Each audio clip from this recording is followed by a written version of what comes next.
Ерекше назар аударатын мәселе Аманат партиясының мүлкін беру мәселесі.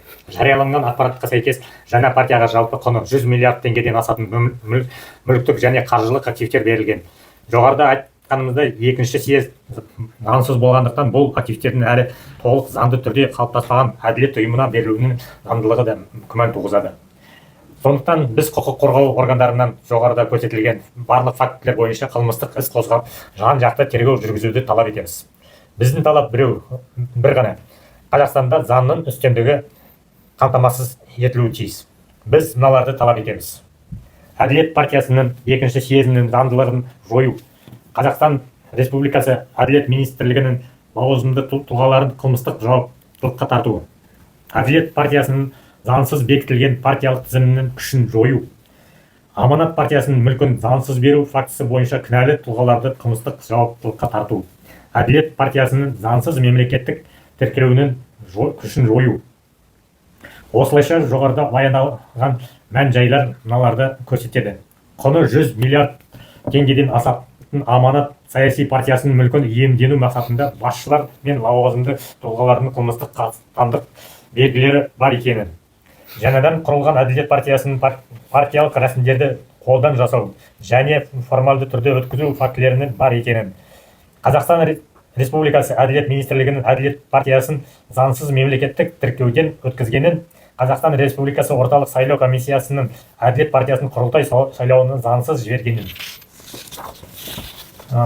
қатысы бар тұлғалардың әрекеттері Қазақстан Республикасы қылмыстық кодексінің мынадай баптар бойынша саралануға тиіс.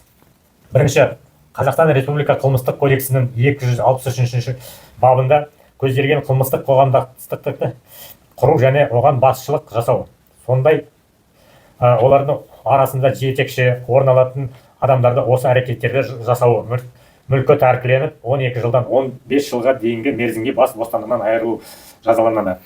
Қазақстан Республикасы құқық кодексінің 189 бабына көзделген сеніп тапсырылған бөтен мүлікті қылмыстық топпен және аса ірі мөлшерде иемденіп алу немесе ысырап ету, ұрланған мүліктің 3 еселенгеннен 5 еселенгенге дейін мөлшерінде айыппұл салуға не мүлкі тәркіленіп 7 жылдан 12 жылға дейінгі мерзімге бас бостандығынан айырылу, белгілі бір лауазымдарды атқару немесе белгілі бір қызметпен айналысу құқығынан 10 жылға дейінгі мерзімге айыра отырып немесе онсыз жазаланады. Ал осы баптың 3-ші бөлігінің 2-ші тармағында көзделген жағдайларда белгілі бір лауазымдарды атқару немесе белгілі бір қызметпен айналысу құқығынан өмір бойы айыра отырып жазаланады.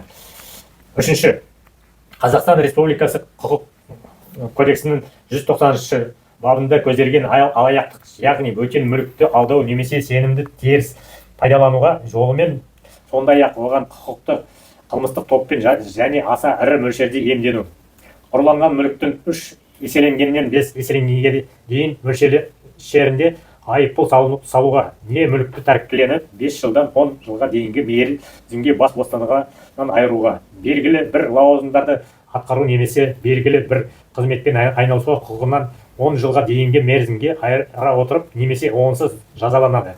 Ал осы баптың 3-ші бөлігінің 2-ші тармағында көзделген жағдайларда белгілі бір лауазымдарды атқару немесе белгілі бір қызметпен айналысу құқығынан өмір бойы айыра отырып жазаланады.